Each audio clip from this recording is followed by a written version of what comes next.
umaga po sa ating lahat. Welcome back again sa Today with Tita Girl. So kung makikita ngayon, nandito ako sa shoot, sa set ng panibagong pelikula na Lumang Barya. So pasok kayo.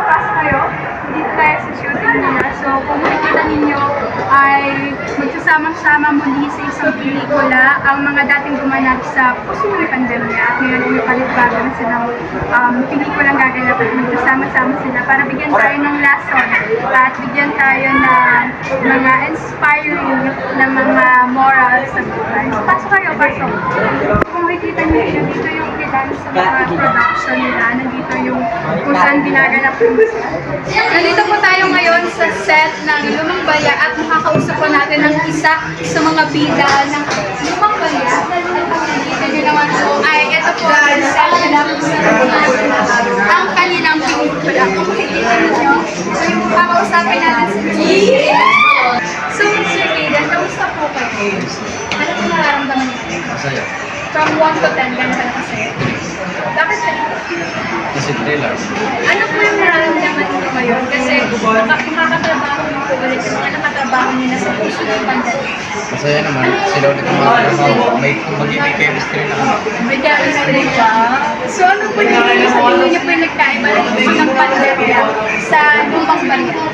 Dito sa Lumang mas mapapalawin ng pagkakaibigan.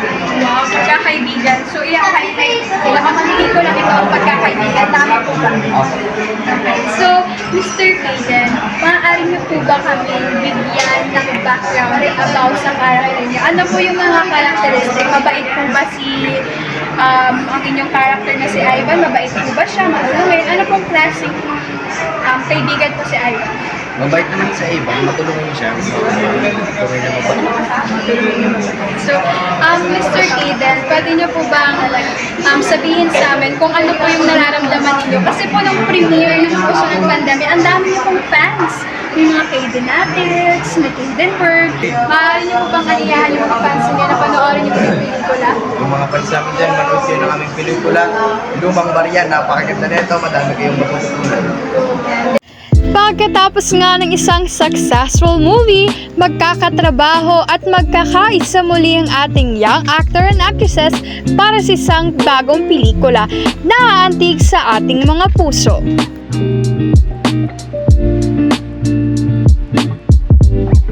Isang magandang umaga din po yung mga kasama natin, ang dalawa sa bibida sa ating upcoming movie na Lumang Barya. So kasama po natin dito si Miss Laika nagaganap bilang Lia at si Sir Neil nagaganap bilang Bogart.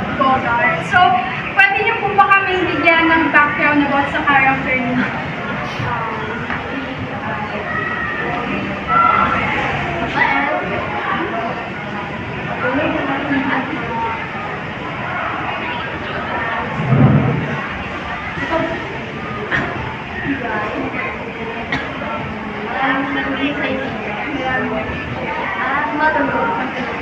So, ano pong pinagkaiba ni Lia sa character niyo before na si Nene? Si Nene ay Anak, tapos meron si Lia? Individual. Pero po Sir Neil, ano pong character ni Bogart? Naaabangan ng mga manonood? Sipag. Ano ba po? Mabait. Ano po? Ano pong pinagkaiba ngayon? Ano pong role ninyo ngayon? Estudyante na lang kayo o tatay pa rin? Estudyante na kayo. Ano pong pinagkaiba ng pagganap bilang estudyante at bilang isang ama? Hindi na ako nagtrabaho. Hindi ka na magtatrabaho. Pagod na kayo magtrabaho. Okay. So ngayon po, ano pong masasabi ninyo na kasama nyo ngayon yung mga dati yung nakatrabaho sa Puso ng Pandemya? masaya. Kasi project at On the scale of 1 to 10, gano'n ka kasaya? Si Sir Neil po, gano'n kayo kasi nakatrabaho nyo rin siya. Ngayon na hindi mo na siya tatay, kundi kaibigan mo na siya, anong pakiramdam? 7 din. Okay, kayo po? 6 bakit? Wala lang. Wala lang. So, nonchalant lang po ba kayo? Ganyan po ba talaga? So, ano po pakiramdam na kayo po yung mga new generation of actors ngayong henerasyon natin? Na maraming sumusuporta sa inyo ng mga Laikanatics, ng mga Nilnatics. Ano po nararamdaman ninyo sa mga fans? ano talaga? Kasi marami ulit siya. Nanonood lang ako. Mayroon po kasi nagaganap na balita na siniship daw po kayo kay Lance. Ano pong masasabi niyo po? Kasi nung premiere parang nakita po namin na parang may banner na Lance na post na pero nararamdaman niyo. Totoo po ba yung mga issue? Yes, so kayo po? Kayo po? Gusto niyo ni Lance? Wow, naps naman. Kayo po? Ano pong nararamdaman niyo sa mga fans? Sa mga Neil Natix, Justin World? Kaya, lalo na may basher niya. Sino po yung mga basher niyo? Si Virginia. Mochilya. Kasi ano pong pakiramdam na nandito kayo ngayon at may panibago kayong project kasama yung mga nakasama niyo na before? Masaya kasi madali na lang gawin. Yan. Bigyan niyo naman po kami ng konting spoiler para sa upcoming movie. Bawal. Kayo po, bigyan po ba kayo ng spoiler? Bawal na ta. Bawal daw sabi niya. Okay, now, gusto ko naman kung imbitahan ninyo yung mga manonood natin na panoorin yung pelikula nila. Sa mga manonood ulit, inimbitahan ko kayo ng manonood ng bago namin pinig. Kayo po, Then, manood kayo. Add niyo ako saan po makapanood? sa TV. Sa TV, hindi po pa sa, sa cinema? TV ni Ma'am. TV ni Mama. Thank you, Sir Neil. Isa na nga sa gustong itampok ng pelikulang ito ang pagkakaisa-isa, lalo na sa mga kabataan.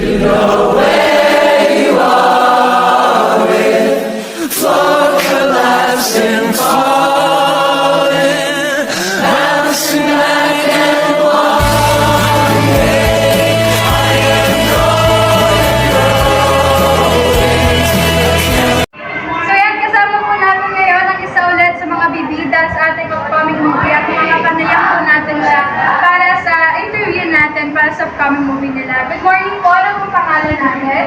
Ay, Kyle. I'm Kyle. So, ano po yung masasabi ninyo dahil nakasama niyo na before sa puso ng pandemya ngayon sa upcoming movie? Sarap na. Wala po ba kayong energy? Bakit wala? Pagod kayo sa shooting ninyo, gano'n. Pwede nyo kasi niyo po boses ninyo para kayo dito. Okay, thank you so much. So, in this year ng po, gaano kayo kasaya? So, ano naman pong masasabi ninyo sa mga fans at sa mga taong sumusuporta sa inyo dito sa pelikula ko? Pwede po pakilala. Maraming salamat po sa mga sumusuporta at patuloy niyo ng So, of course po, bukod doon, ano pong masasabi ninyo dahil nagkaroon kayo ng panibagong pelikula? Saya. Masaya kayo. Gano'n kayo masaya? 10. Out of 10, masaya daw talaga. So, can you give us a spoiler po? Pwede po kayo magbigay ng spoiler? Bawal? Bakit bawal? Hindi po nalalabas. So, ano pong gusto niyo or message po ninyo or gusto ninyong imbitahin yung mga manonood na panoorin? Kailan po ipapalabas? Wala pang date. So, nagsushooting pa rin po kayo. Maraming salamat, Mr. Panaya. Isa sa mga bibida pa nagaganap bilang Joseph. Walang iba kundi si Mr. Syro. Hello po, Mr. Syro. Kamusta po kayo? Ano po ang nararamdaman mo? On a scale of 1 to 10, gano'n kayo kasi? Bakit po?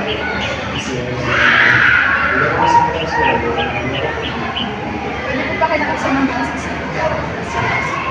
So ano po pakiramdam niyo na nakakatrabaho niyo at yung mga nakatrabaho niyo dito sa puso ng pandemya? Siyempre, masaya kasi kilala siya.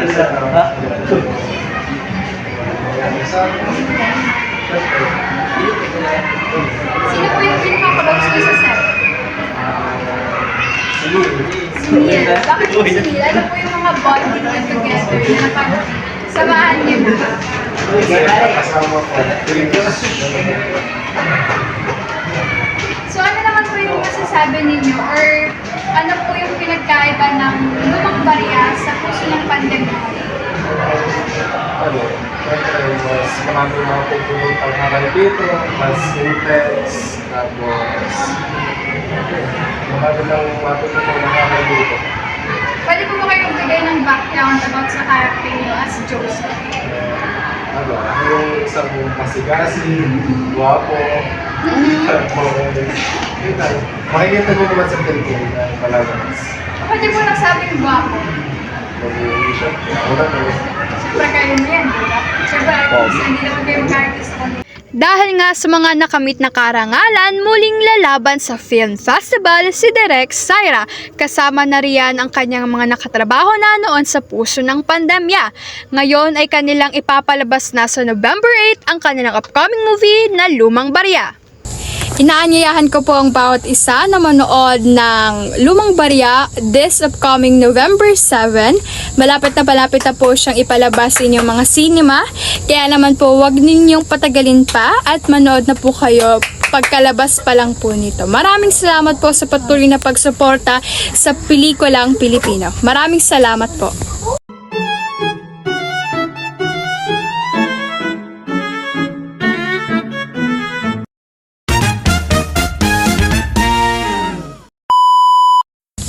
Inaanyayahan ko po ang bawat isa na manood ng Lumang Barya. Malapit na po.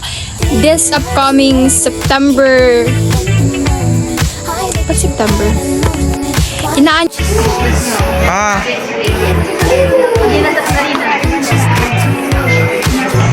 So, nandito po tayo ngayon sa set ng Lumang Barya. Mapapakanayang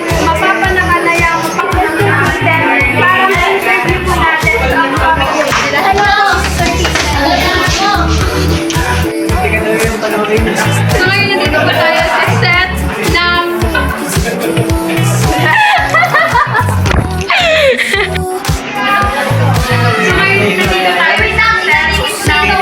Ngayon po ay nasa shooting tayo ng Lumang Barya at kung makikita nyo naman po ay narito ang mga tao at ngayon po sila ay busy sa shooting nila kaya naman po tayo ay mag-saya po.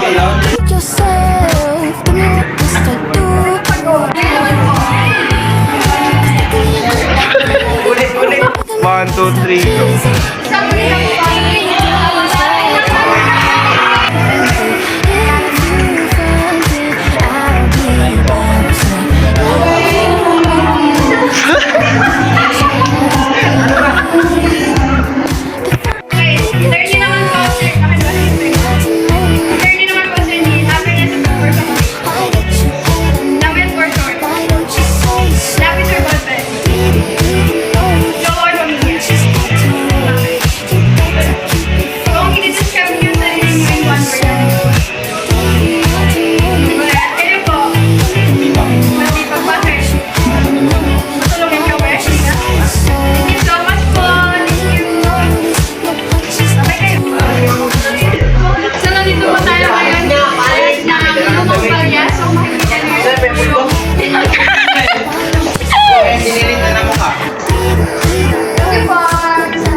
Dito si Walter.